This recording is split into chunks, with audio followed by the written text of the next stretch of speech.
শিক্ষার্থী, আসসালামু আলাইকুম। বাংলা দ্বিতীয় ক্লাসে তোমাদের স্বাগত জানাচ্ছি। আমরা গত ক্লাসে গতকাল ঢাকা বোর্ড 2017 এর প্রশ্ন আলোচনা ছিল, তোমাদের শিডিউলে দেওয়া ছিল। আশা করি সবাই পড়েছো। খুব ছোট দুই একটি প্রশ্ন করে নিতে চাই। তো মোহনার কাছে প্রশ্ন করি, গড় মিল শব্দে গড় কোন ধরনের উপসর্গ বলতো? গড় কোন ধরনের উপসর্গ? স্যার বুঝতে পারিনি, আরেকবার বলুন। গড় মিল শব্দের গড়, এই যে উপসর্গ হচ্ছে গড় মিল একটি শব্দ। এই শব্দের মধ্যে গড় উপসর্গটি যুক্ত আছে। এই গড় উপসর্গটি কোন ভাষা থেকে আগত?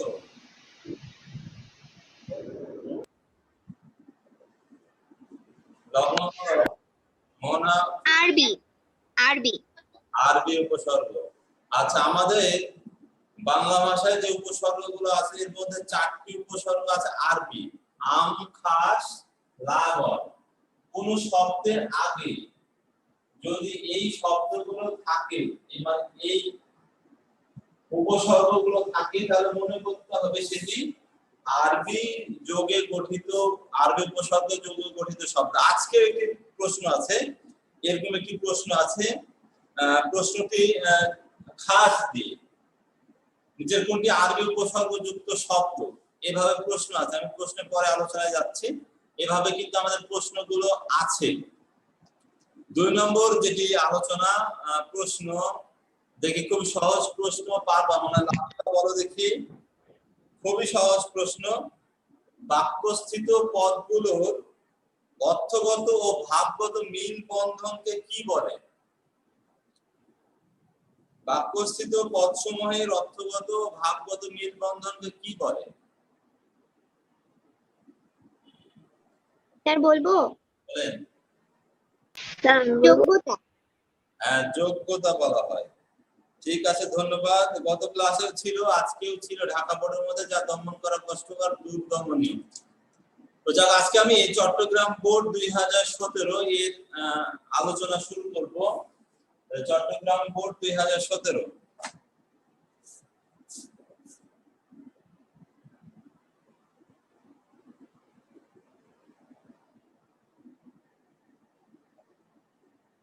চট্টগ্রাম বোর্ড 2017 এর বহু নির্বাচনী নিয়ে আজকে আলোচনা হবে।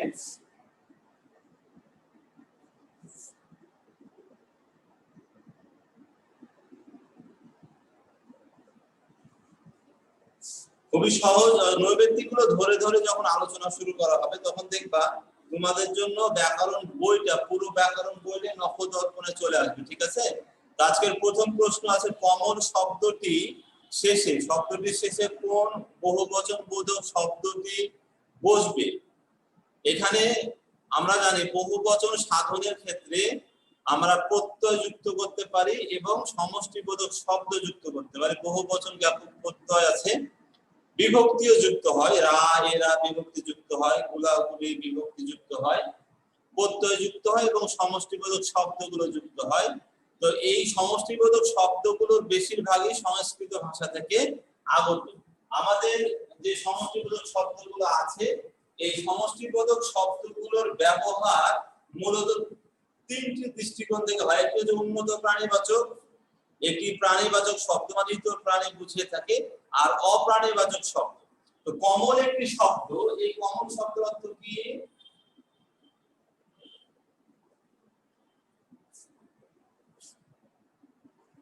কারো জানা আছে?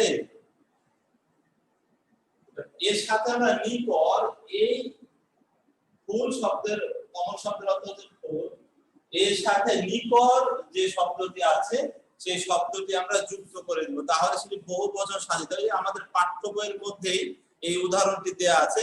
পুরুষ ব্যাকরণের কোন ধরনের শব্দ? 2 নম্বর প্রশ্ন, পুরুষ ব্যাকরণের কোন ধরনের শব্দ?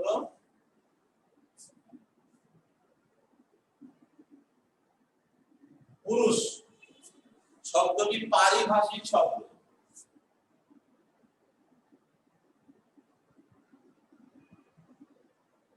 উত্তর পেয়ে গেলাম। খুব সহজ প্রশ্ন।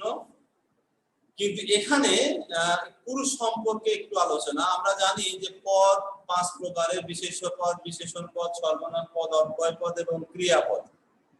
এর মধ্যে 3টি পদ আছে: বিশেষ্য,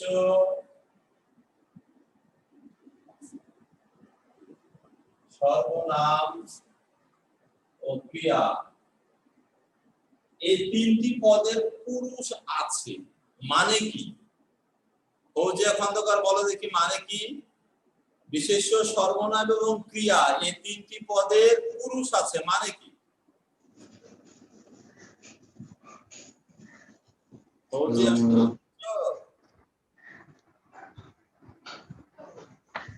রেসপন্স করা দরকার। সর্বনাম পদ এবং অব্যয় পদ, সরি সর্বনাম পদ, বিশেষণ, বিশেষণ এবং অব্যয় এই দুটি পদের পুরুষ নেই। আর পুরুষ আছে।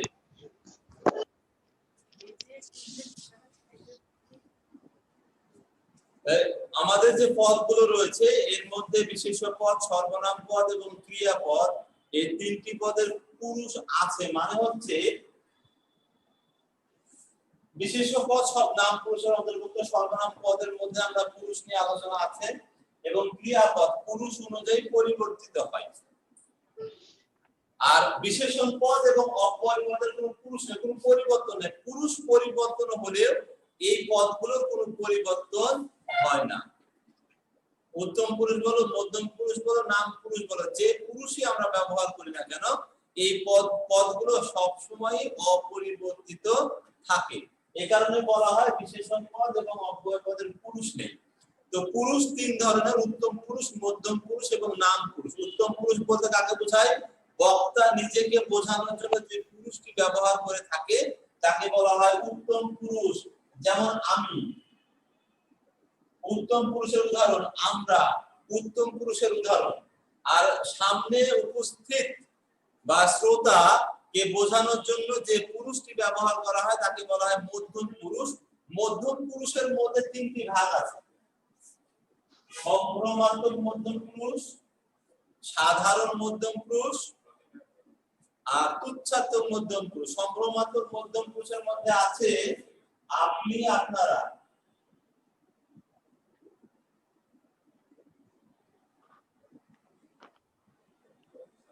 এক বচনে আপনি, বহু বচনে আপনারা, আপনাকে, আপনাদেরকে, আপনাদের, এগুলো সবই সম্ভ্রমাত্মক মধ্যম পুরুষের উদাহরণ। সাধারণ মধ্যম পুরুষ আমার মনে হয় অনেকে পারবে। একজনকে প্রশ্ন করি, আদিবা বলো, মাইক্রোফোন অন আছে। আদিবা বলো, সাধারণ মধ্যম পুরুষের উদাহরণ দাও। সাধারণ মধ্যম পুরুষ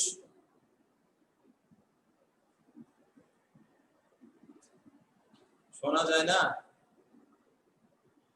আচ্ছা ফৌজিয়া বলো দেখি, সাধারণ মধ্যম পুরুষ।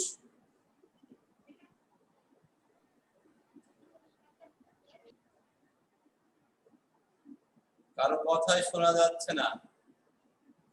লগ্ন বলো। মোহনা বলতে পারো, বলতে যাচ্ছিল, বলো মোহনা। তুমি বা তুমি, তোমরা, এগুলা।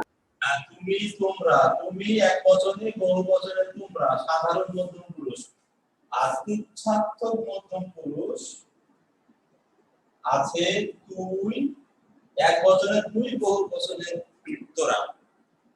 তুই, তোকে, তোর এক বচনের মধ্যম পুরুষের রূপ। আর অনুপস্থিত ব্যক্তিকে বোঝানোর জন্য যে পুরুষ ব্যবহার করা হয় তাকে বলা হয় নাম পুরুষ। নাম পুরুষের মধ্যে 3টি ভাগ আছে: সম্ভ্রমাত্মক, সাধারণ, তুচ্ছাত্মক। সম্ভ্রমাত্মক নাম পুরুষ হচ্ছে তিনি বা উনি, সাধারণ নাম পুরুষ সে, তুচ্ছাত্মক নাম পুরুষ হচ্ছে ও। এভাবে কিন্তু আমরা এই নাম পুরুষগুলো, পুরুষ সম্পর্কে যে প্রশ্নগুলো হতে পারে এগুলো আমরা জেনে নিলাম। যত বিশেষ্য পদ আছে সব পদই নাম পুরুষের অন্তর্ভুক্ত। ঠিক আছে? 3 নম্বর প্রশ্ন আছে যখন বিপদ আসে তখন দুঃখ আসে, যখন তখন যেখানে সেখানে যথা তথা যেমন তেমন যে সে যিনি তিনি, এই যে সর্বনাম বা অব্যয় পদগুলো যদি কোনো বাক্যের মধ্যে ব্যবহৃত হয় সেই বাক্যগুলোকে এক কথায় আমরা বলবো কি বাক্য? মিশ্র বাক্য। মিশ্র বাক্য। বাক্য বা জটিল বাক্যে বহু পদময় বিশেষণ কোথায় বসে? বহু পদময় বিশেষণ মানে হচ্ছে একাধিক পদ নিয়ে যে বিশেষণ পদ গঠিত হয় তাকে বলা হয় বহু পদময় বিশেষণ। দেখো আমরা বলতে পারি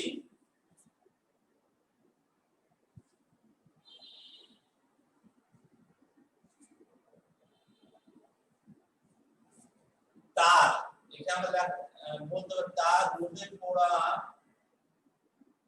চেহারা দেখলে তাকে কর্মঠ মনে হয়। বিশেষ্য পদ হচ্ছে চেহারা, বিশেষ্য পদ। তার পূর্বে যে দুইটি শব্দ বসেছে রোদে পোড়া, এটি হচ্ছে একাধিক পদ নিয়ে গঠিত বিশেষণ পদ। যখন একাধিক পদ নিয়ে বিশেষণ পদ গঠিত হবে তাকে বলা হবে বহু পদময় বিশেষণ। এখানে শুধু যদি পোড়া শব্দটি বলতাম তাহলে কিন্তু হতো না। এর আগে আমরা রোদ শব্দটি ব্যবহার করেছি, তাহলে দুইটা পদ নিয়ে আমরা এখানে বহু পদময় বিশেষণ। দেখো আমরা উদাহরণ দিই, তাহলে বিশেষ্য পদ এই রোদে পোড়া বিশেষণ পদটি কাকে নির্দেশ করে? কার অবস্থা প্রকাশ করে? চেহারা। চেহারা কিরকম? রোদে পোড়া। এই যে বিশেষ্য পদ, এই বিশেষ্য পদের পূর্বে বসে কি? বহু পদময় বিশেষণ। বহু পদময় বিশেষণ সবসময় বিশেষ্য পদের পূর্বে বসে। বিসর্গ এর উচ্চারণ কেমন? বিসর্গের উচ্চারণ অঘোষ হয়ে থাকে। চিন্তা করো না, কালই আসছি। আসছি কোন কালের ক্রিয়াপদ? বর্তমান বর্তমান। বর্তমান বর্তমান কাল। অর্থাৎ কোন কাজ চলমানতা যদি বোঝায় তবে তাকে বলা হবে ঘটমান বর্তমান কাল। এখন প্রশ্ন হচ্ছে কাল উত্তর দেওয়া আছে, কাল ভবিষ্যৎ বোঝায় কাল, কিন্তু বিশিষ্ট প্রয়োগের ক্ষেত্রে যেহেতু আসছি শব্দটি ব্যবহার হয়েছে এই কারণে সেটি বর্তমান বর্তমান কালের বিশিষ্ট প্রয়োগে আলোচনা করা হয়েছে। অদূর ভবিষ্যৎ বোঝাতে এটি আমরা বর্তমান বর্তমান কাল ব্যবহার করে থাকি। শীতকাল এর আদিগণ কোনটি? আমরা ধাতুর গণ নিয়ে কিন্তু ইতিমধ্যে আলোচনা হয়েছে। আমরা জানি যে ধাতুর গণ হচ্ছে 20টি। বাংলা ভাষায় যতগুলো ধাতু আছে এই ধাতুগুলোকে 20টি গণে ভাগ করা হয়েছে। গণ শব্দের অর্থ শ্রেণী, আর ধাতুর গণ বলতে বোঝানো হয় ধাতুর বানানের ধর্ম, অর্থাৎ এই ধাতুটি কিভাবে গঠিত সেই বানান বোঝানোর জন্য যে আলোচনা তাকে বলে ধাতুর গণ। ধাতুর গণ নির্ণয় করতে দুইটা বিষয় আমাদেরকে লক্ষ্য রাখতে হবে।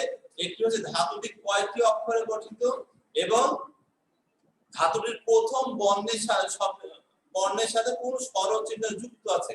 এই বিষয়গুলো যদি আমরা আয়ত্ত করতে পারি তাহলে ধাতুর গণ নির্ণয় করতে পারবো। আমাদের যে উদাহরণটি দেওয়া আছে সিক্কা, একটি ধাতু। বলা হয়েছে এই ধাতুটি কোন আদিগণের, এর আদিগণ কোনটি? তাহলে এই একটা ধাতু, এর আদিগণ কোনটি? এখানে আদিগণ দেওয়া আছে 4টি। একটি হচ্ছে উল্টা, 2 নম্বর আছে বিগড়া, বিগড়া হবে না, আলোচনা শুরু করেছি, চটকা, ছোবলা। আমাদেরকে কিন্তু আমি যে আজকের আলোচনা থেকে শুধু না এর পরে যে 20টি আদিগণ আছে এই 20টি আদিগণে যেন তুমি নির্ণয় করতে পারো, এটাই মূলত আজকে শেখানোর বিষয়। দেখো এখানে কিন্তু শীতকা কয়টা অক্ষর আছে? 2টা অক্ষর আছে। এখানেও কিন্তু 2টা অক্ষর, এখানে 2টা অক্ষর, এখানে 2টা অক্ষর, এখানে 2টা অক্ষর, সবগুলোতে 2টা করে অক্ষর আছে। এখন মিলে গেল, অক্ষরের দিক থেকে মিলেছে। এবার আমাদেরকে নির্ণয় করতে হবে প্রথমে কোন স্বরধ্বনি যুক্ত আছে। এটা রস্বই যুক্ত আছে, এখানে দেখো চারটি আদিগণের মধ্যে একটার মধ্যে শুধু রস্বই যুক্ত আছে, তাই সঠিক উত্তর কোনটা হবে? সঠিক উত্তর হয়ে যাবে বিগ্রা। আবার মাঝ শেষে আছে আকার, এখানে ধরো শেষে আকার আছে, তাহলে এই ধাতুর সাথে ধাতুর আদিগণের হচ্ছে মিল থাকবে, গঠনগত মিল থাকবে। গঠনগত মিল দেখে আমাদেরকে নির্ণয় করতে হবে। এই বিগ্রার সাথে এই শিবকা আদিগণের মিল আছে, বাকিগুলোর সাথে কিন্তু মিল নেই। এখানে ওকার যুক্ত আছে, এখানে কোনো কাজ যুক্ত নাই, এখানে রস্বও আছে। বুঝা গেল? ধাতুর গণ নির্ণয় করতে হলে আমরা আন্দাজের উপরে কোনো ইয়া করব না, আমাদের মিল দেখে ধাতুর গণ নির্ণয় করতে হবে। দেখতে হবে ধাতুটি কয়টি অক্ষরে গঠিত, প্রথম শব্দের সাথে বা প্রথম বর্ণের সাথে কোন স্বরচিহ্ন যুক্ত আছে, শেষেও মিলে যায়। অর্থাৎ প্রথমে যুক্ত স্বরধ্বনি এবং শেষে যুক্ত স্বরধ্বনি, এই দুইটার কিন্তু আমরা মিল পাবো, ধাতুগত দিক থেকে মিল পেয়ে যাব। যখন মিল পেয়ে যাবে তখন মনে করতে হবে সেই ধাতুটি ওই আদিগণের অন্তর্ভুক্ত। তাহলে আদিগণ কয়টি আছে লাবিবা, বলো তো আদিগণ কয়টি?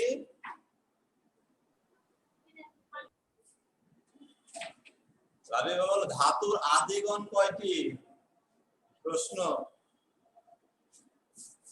চারটি। কয়টি?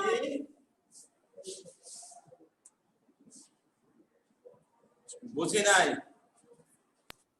20টি। 20টি আছে, আদিগণ হচ্ছে 20টি। বাংলা ভাষায় যতগুলো ধাতু ব্যবহৃত হয়, ক্রিয়া মূল ব্যবহৃত হয়, সবগুলোকে এই 20টি আদিগণে ভাগ করা হয়। বোঝা গেল? পরের প্রশ্ন, একটি অপূর্ণ বাক্যের পরে অন্য একটি বাক্যের অবতারণা করতে হলে কোন চিহ্ন বসে? বহুবার এই প্রশ্নটি আসে, কোলন বসে থাকে, কোলন। দ্রব্যের গুণ জানতে হয়, এখানে গুণ শব্দটি কি অর্থে ব্যবহৃত? আমাদের বাংলা ভাষায় অনেকগুলো শব্দ আছে যেটি আবিধানিক অর্থে বসে না। বাংলা ভাষায় শব্দের ব্যবহার দুই ধরনের। বাংলা ভাষায় শব্দের ব্যবহার কয় ধরনের? দুই ধরনের। কি কি বলো তো দেখি? শব্দের ব্যবহার আছে দুই ধরনের। বাচ্যার্থ আর লক্ষার্থ। একটি হচ্ছে বাচ্যার্থ আর কিছু লক্ষার্থ। যদি আবিধানিক অর্থে বসে তবে তাকে আমাদের বলা হবে বাচ্যার্থ, আর যদি আবিধানিক অর্থে না বসে, ভিন্ন অর্থ প্রকাশ করে, তখন তাকে বলা হবে লক্ষার্থ। আবিধানিক অর্থে বসবে না।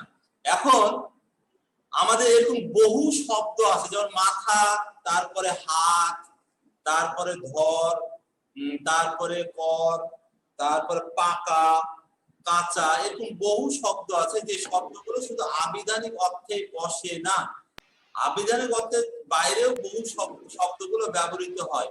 যখন আবিধানিক অর্থের বাইরে ব্যবহৃত হয় তখন তাকে বলা হয় লক্ষার্থ। তাহলে বাংলা ভাষায় শব্দের ব্যবহার দুই ধরনের। আজকে এখানেও এই গুণ শব্দটি ব্যবহৃত হয়েছে। তাহলে ধর্ম, আকাশে চাঁদ উঠেছে, এই বাক্যটি আমাদের আকাশ কোন ধরনের অধিকরণ কারক?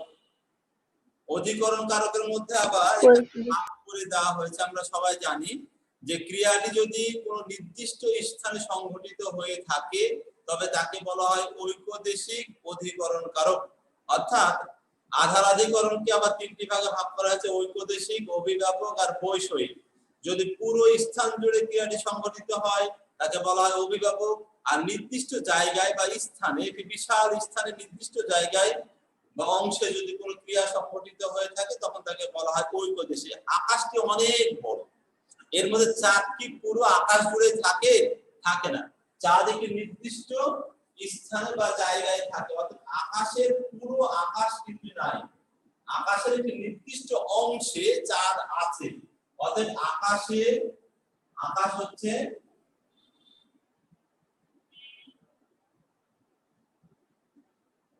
ঐকদেশিক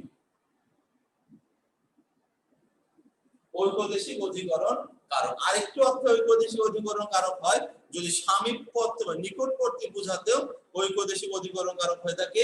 সপ্তাহ, কোন ধরনের শব্দ এটা আমরা জানি পূর্ণবাচক শব্দ 7টি দিন সপ্ত যোগ অহ অহ শব্দের অর্থ হচ্ছে দিন 7 দিনের সমষ্টিকে বলা হয় সপ্তাহ বিশেষ্য পদ বিশেষণ পদ এবং অনুকার অব্যয়ের পরে যদি আ প্রত্যয় যুক্ত হয় তাহলে তা নাম ধাতু গঠন করে থাকে সাধিত ধাতুর একটি অংশ হচ্ছে নাম ধাতু সুস্থ সবল দেহকে কে না ভালোবাসে সুস্থ সবল কোন ধরনের বিশেষণ পদ আমরা জানি এটি নাম বিশেষণ মেলা দেখতে ঢাকা যাব উদ্দেশ্য বোঝাচ্ছে কেন ঢাকা যাব উদ্দেশ্য কি মেলা দেখতে ঢাকা যাব উদ্দেশ্য বোঝাচ্ছে মুখ যেন পদ্ম ফুল অর্থাৎ মুখকে তুলনা করা হচ্ছে পদ্ম ফুলের সাথে উপমা দেওয়া হয়েছে অর্থাৎ সাদৃশ্যগত মিল আমরা খুঁজে পেয়েছি অর্থাৎ উপমায় আমার যাওয়া হবে না এটি কোন ধরনের বাচ্য এটি আমরা জানছি ভাব বাচ্যের উদাহরণ যে বাচ্চা ক্রিয়াপদের অর্থ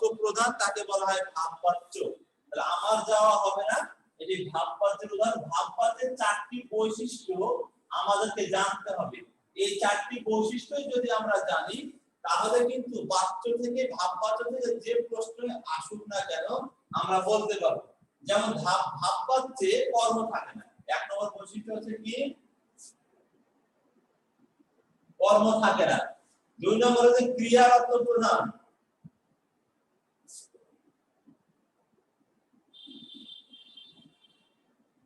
ক্রিয়ার অর্থ প্রধান 3 নম্বর কর্তা সবসময় নাম পুরুষের হয়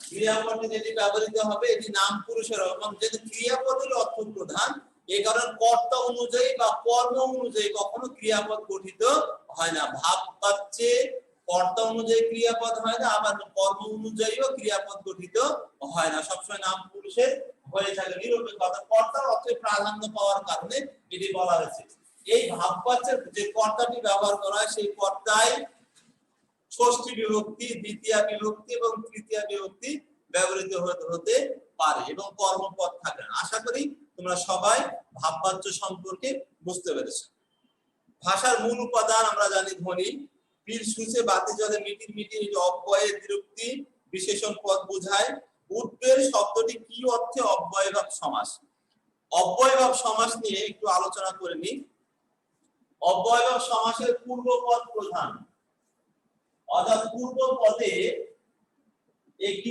অব্যয় থাকবে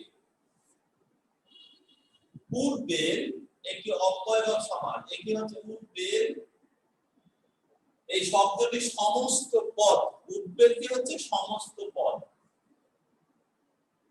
যে অব্যয়গুলো যুক্ত হয় এটা বিভিন্ন অর্থে যুক্ত হয় এখানে যে অব্যয়টি যুক্ত হয়েছে সেই অব্যয়টি হচ্ছে উৎ এই উৎ অব্যয়টি অতিক্রান্ত অর্থে ব্যবহার করা হয় অতিক্রান্ত অর্থে উৎ অব্যয়টি ব্যবহৃত হয় যেমন শৃঙ্খলাকে অতিক্রান্ত উচ্ছৃঙ্খল একইভাবে বেলাকে অতিক্রান্ত উঠবে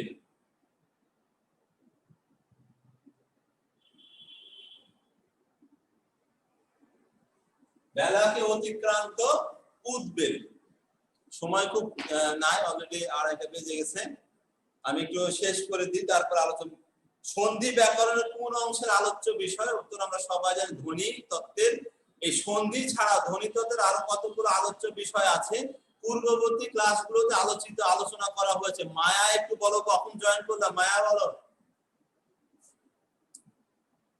স্যার আমি না ভুলে গেছিলাম আপনি ভুলে আজকে আপনার ক্লাস আছে না আচ্ছা বলেন তো দেখি ধ্বনিতন্ত্রের হ্যাঁ এখনই মনে পড়লো ধ্বনিতন্ত্রের আলোচ্য বিষয় কি কি বলেন সন্ধি সন্ধি ছাড়া আর সন্ধি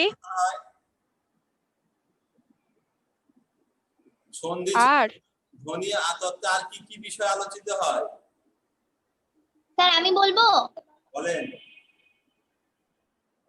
ধ্বনি পরিবর্তনের লোপ মানে ধ্বনি পরিবর্তন তারপরে ধ্বনির লোপ পায় যেটা তারপরে নত্যবিধান সত্যবিধান তারপরে ধ্বনির চিহ্ন বা বর্ণের বিন্যাস তারপরে ধ্বনির উচ্চারণ প্রণালী ধ্বনির উচ্চারণের স্থান এগুলা থ্যাংক ইউ সুন্দর আছে ধ্বনির উচ্চারণ স্থান উচ্চারণ প্রণালী ধ্বনি বিন্যাস ধ্বনি পরিবর্তন ধ্বনির লোপ ধ্বনি সংযোগ বা সন্ধি, নত্যবিধান, সত্যবিধান এগুলো সবই ধ্বনি তত্ত্বের আলোচ্য বিষয়। কোনটি আরবি উপসর্গ গঠিত শব্দ? আজকে আলোচনা হচ্ছে আরবি উপসর্গ 4টি। সাদিয়া জামান বলো, তুমি ক্লাসে প্রথম থেকে আছো, আরবি উপসর্গ 4টি বলো কি কি? আরবি উপসর্গ আছে 4টি, কি কি বলো তাড়াতাড়ি। রেসপন্স কত? সাদিয়া জামান কি মাইক্রোফোন নষ্ট না কি? কথা শুনো না। আমি আমি বলবো বলবো স্যার। হ্যাঁ বলো মোহনা বলো। আম, খাস, লাগর। 4টি উপসর্গ হচ্ছে আম, খাস, লাগর। তাহলে এখানে এই 4টি উপসর্গ দিয়ে কোন শব্দটি গঠন করা আছে? আমরা দেখতে পাচ্ছি খাস খবর, অতএব খাস। নিম, কার, এগুলো হচ্ছে আমাদের নিম এবং কার হচ্ছে ফার্সি উপসর্গ। হর হামেশা, হর হিন্দি উপসর্গ। তরতম তন 22 নম্বর নিপাতনে সিদ্ধ প্রত্যয় সাধিত শব্দ সৌর। তরতম তন প্রত্যয় যুক্ত হলে বিশেষ্য পদের অন্তঃস্বরে অধ্বনি উচ্চারণ সংবৃত হয়, মানে ও এর মতো উচ্চারিত হয়ে থাকে।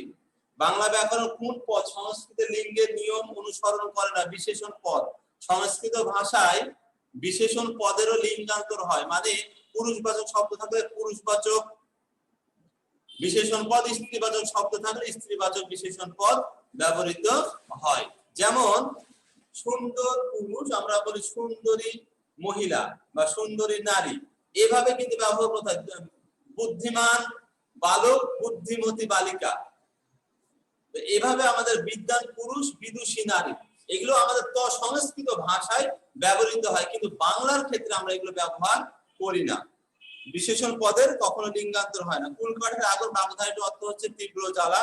অনুসর্গের অপর নাম কর্ম প্রবচনীয়, যে ভবিষ্যৎ না ভেবে কাজ করে অবিমিশ্রকারী।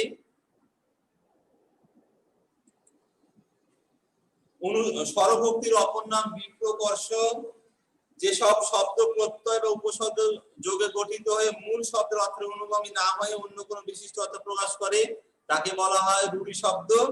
আর বিশেষ নিয়মে সাধিত সন্ধি 1+10 একাদশ, বনযোগপতি, বনস্পতি, উৎযোগ স্থাপন, উত্থাপন, সবগুলোর মধ্যে কিন্তু একটা ভিন্নতা আছে। এখানে গোযোগ আদি গবাদি নিয়মের মধ্যে আছে বলা যায় বিশেষ নিয়মে, নিপাতনে সিদ্ধ না। এই একাদশ এবং বনস্পতি এগুলো হচ্ছে নিপাতনে সিদ্ধ সন্ধি, আর উত্থাপনটি বিশেষ নিয়মে সাধিত সন্ধি। তো যাই হোক প্রিয় শিক্ষার্থী, আজকের আলোচনা আশা করি তোমরা সবাই ভালোভাবে বুঝতে পেরেছো, আত্মস্থ করতে পেরেছো। আজকের আলোচনা থেকে কোনো প্রশ্ন থাকলে বলতে পারো। কোনো প্রশ্ন আছে? No sir. কোনো প্রশ্ন নেই। আজকের আমরা কিন্তু 17 সালের 8টি বোর্ডের প্রশ্ন শেষ দিলাম আজকে। আগামী ক্লাস থেকে আমার মনে হয় 18 সাল তারপরে 19 সালের প্রশ্ন নিয়ে আমরা আলোচনা শুরু করব। তো আমি তোমাদের পরীক্ষা নিব, যে পরীক্ষাতে শুধুমাত্র তারাই অংশগ্রহণ করতে পারে এবং তুমি কয়টা উত্তর অ্যানসার সঠিক করছো এটা কিন্তু তুমিও দেখতে পাবা, আমিও দেখতে পাবো।